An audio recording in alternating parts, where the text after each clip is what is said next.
আশ্চর্য কথা শুনেন, আজীব কথা শুনেন, তাহলে বুঝবেন।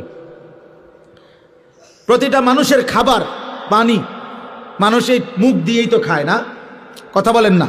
জন্মের পর প্রথম দিন থেকেই এই দুধ পান করে যে কোন দিক দিয়া, মুখ দিয়া কিনা।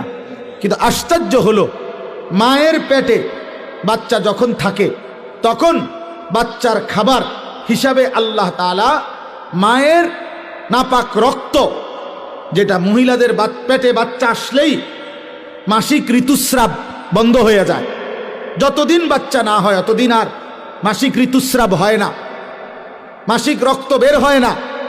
এই পুরাটা নাপাক রক্ত আল্লাহ তাআলা ওই বাচ্চাটাকেই পান করায় আল্লাহর কুদরতে।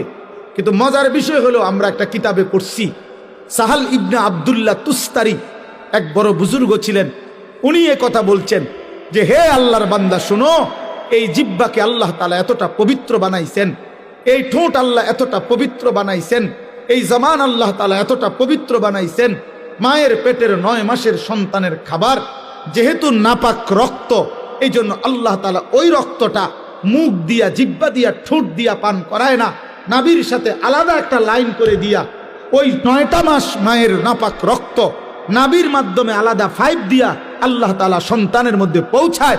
কিন্তু যেদিন মায়ের পেট থেকে বের হয় সেদিন যে দুধ পান করে সেটা তো পবিত্র, এজন্য পবিত্র বস্তু দিয়েই সর্বপ্রথম ঠোঁট এবং জিহ্বা ভিজায়।